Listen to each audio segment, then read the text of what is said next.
Hello everyone. आजचा हा आपला 7वा part. We have studied circular motion up to the previous part. From this part we are going to study rotational motion of a rigid body. Rotational motion आपण याआधी definition पाहिलेली आहे. Rotational motion when rigid body perform circular or rotational motion, the particle of the body move in circle about its imaginary axis called rotational motion. म्हणजे object किंवा rigid body ही एका axis भोवती, त्याच्या axis भोवती, imaginary axis भोवती revolve करते, त्याला rotational motion असे म्हणतात. आता ह्यामध्ये रिजिड बॉडी म्हणजे काय हे आपण समजून घेणार आहोत. A rigid body whose geometric size and shape does not change under the action of external force, that is called a rigid body. म्हणजेच काय, रिजिड बॉडी म्हणजे या बॉडीला जर आपण एक्सटर्नल फोर्स लावला तर त्याचा शेप आणि साईज चेंज होत नाही, त्याला म्हणतात रिजिड बॉडी. आणि म्हणून आपण इथे डेफिनेशन लिहून घेऊ. A rigid body whose geometric size and shape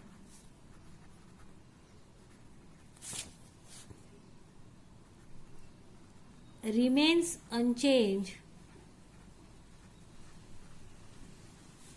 under the action of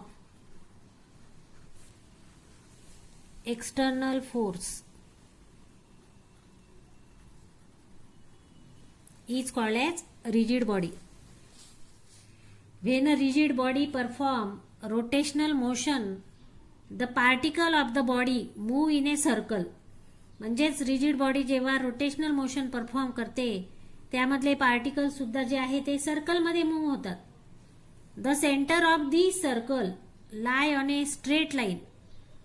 आणि ह्या सर्व पार्टिकलचे जे सर्कलचे सेंटर आहेत that is lie on a straight line, that is called as axis of rotation. त्याला axis of rotation म्हणतात. This axis is an imaginary axis. हा axis imaginary axis असतो. For example, earth revolve about its own axis, or another example, top revolve about its axis. म्हणजेच भोवरा त्याच्या आसाभोवती फिरतो. That is the example of here, that is the rigid body. Rotational मोशनशी संबंधित पुढचा point, movement of inertia as an analogous quantity of mass. म्हणजेच movement of inertia circular motion किंवा rotational मोशनमध्ये ही क्वांटिटी लिनियर मोशनमधल्या मास या क्वांटिटीशी सिमिलर असते और ॲनालॉगस असते हे आपण पाहणार आहे. त्याआधी आपण लिनियर और ट्रान्सलेशनल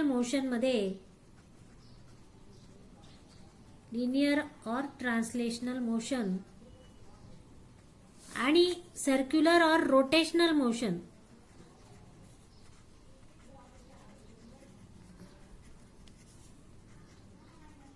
यामध्ये असलेल्या सिमिलर फिजिकल क्वांटिटी पाहणार आहोत. पहिली क्वांटिटी आहे डिस्प्लेसमेंट. लिनियर किंवा ट्रान्सलेशन मोशनमध्ये डिस्प्लेसमेंट एसने दाखवले जाते.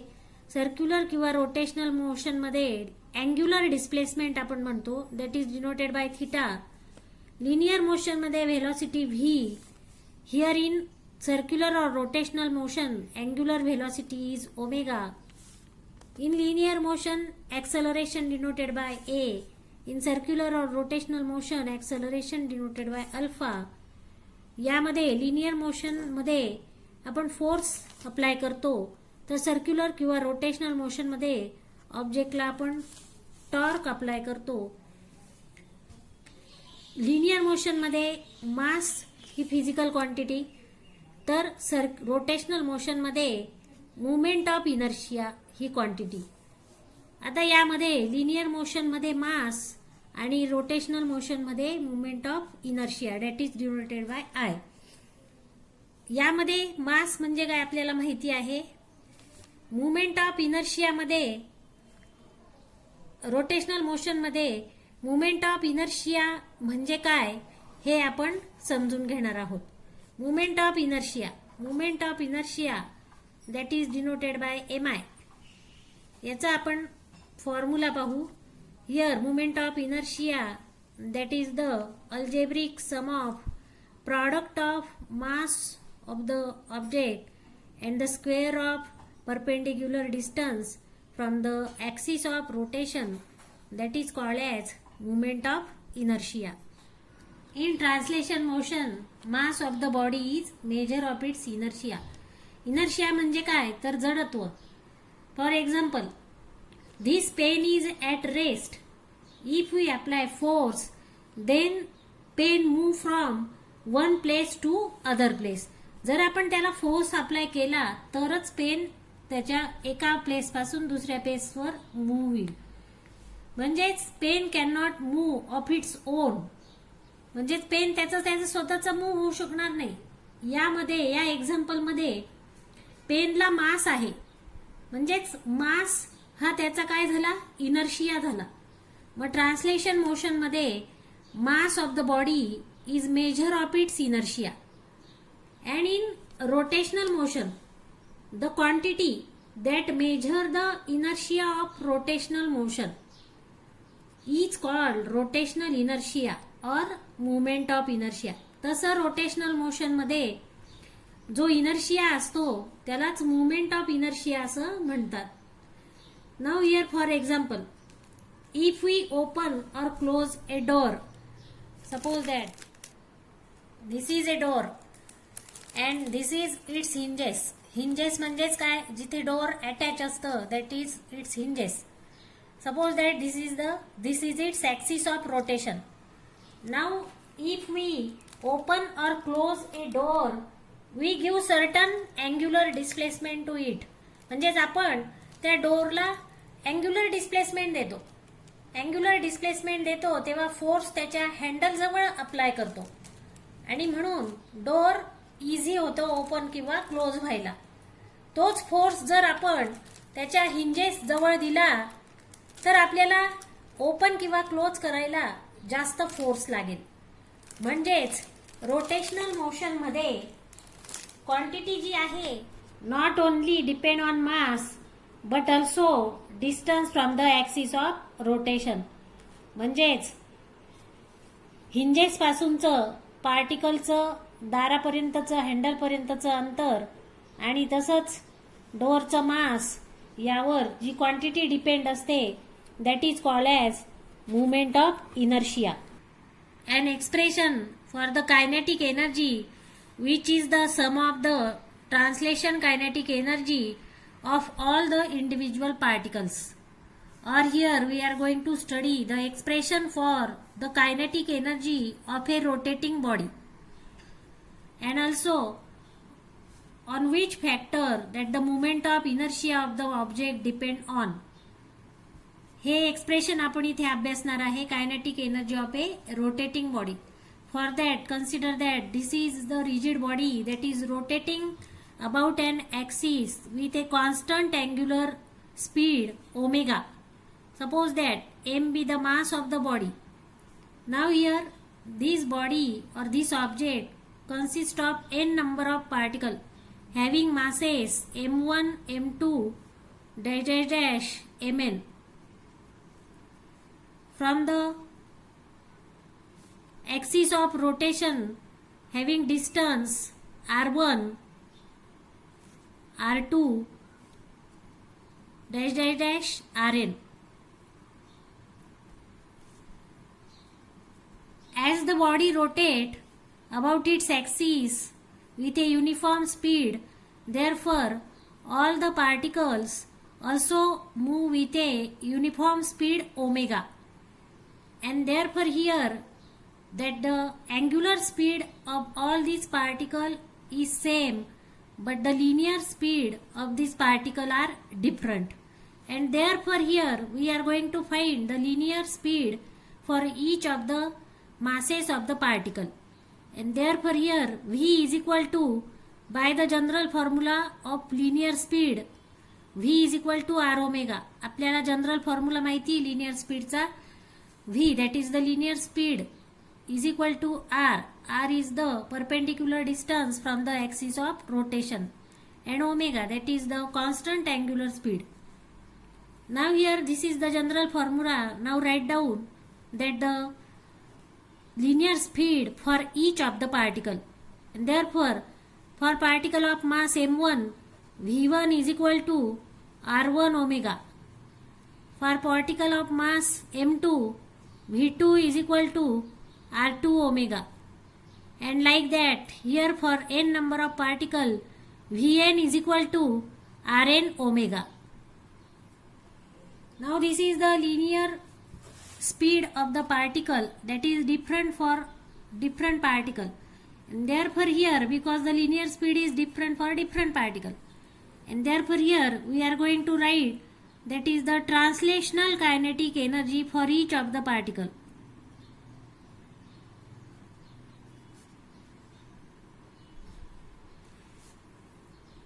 Translation energy for each of the particle. Kinetic energy चा जनरल फॉर्म्युला आपल्याला माहिती आहे. ट्रान्सलेशन कायनेटिक एनर्जी 1/2 mv² हा जनरल फॉर्म्युला आहे. ईच पार्टिकल साठी 1/2 m1 v1². Translation kinetic energy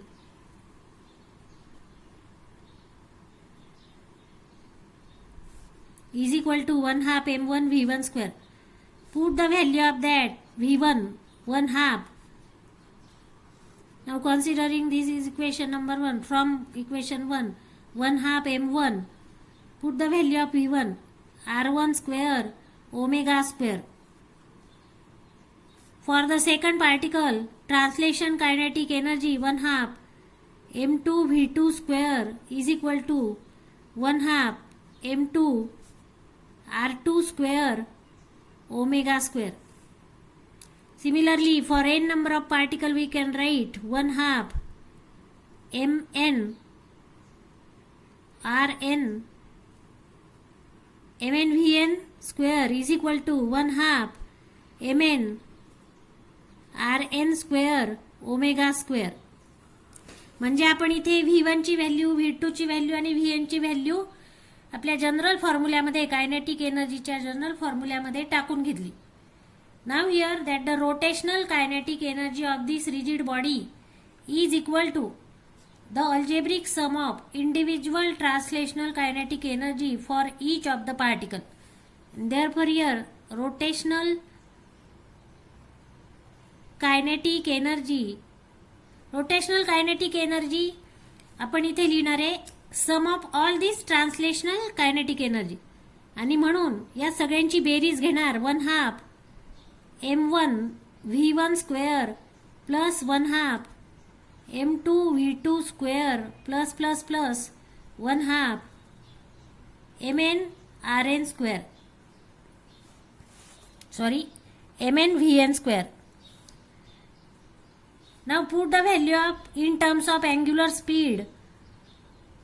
Put the value of this v m1 v1 r1² omega² plus 1/2 m2 r2² omega² plus plus plus 1/2 mn rn² omega². आता ह्या equation मधून common term आपण बाहेर काढून घेणार. That is here 1/2 या सर्वांमध्ये common आहे.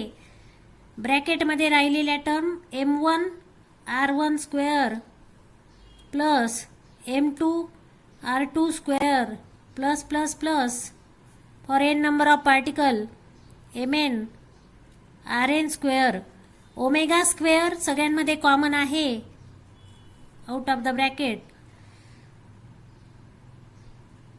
1/2.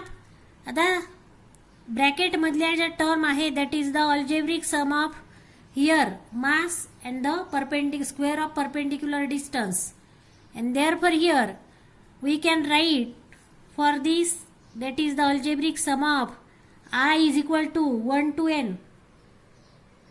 mi ri². Here out of the bracket omega square. म्हणजेच आपण ब्रॅकेटमधली जी सम होती तिची अल्जेब्रिक सम आपण इथे लिहिली in terms of algebraic sign, that is the sigma I is equal to 1 to n mi ri square ब्रॅकेटमध्ये ब्रॅकेटच्या बाहेर omega square. Now here put the value of here that the bracketed term, that is the moment of inertia I, that is equal to 1/2 here for the bracketed term, that is the I omega square, where I is equal to sigma I is equal to 1 to n mi ri square. म्हणजेच ही algebraic sum होती ब्रॅकेटेड term मधली. त्याच्यासाठी आपण moment of inertia according to that of the rotational inertia here, that is the value of I is equal to sigma I is equal to 1 to n mi ri square. Now here this is the rotational kinetic energy. ही काय मिळाली आपल्याला? Rotational kinetic energy मिळाली. Now if we compare this with that of the translation kinetic energy, he translation kinetic energy बरोबर जर आपण compare केली, ट्रान्सलेशनचा आपल्याला general formula माहिती आहे, translational kinetic energy that is 1/2 mv square. Rotational kinetic energy translation kinetic energy बरोबर compare करूया. 1/2 that is the analogous.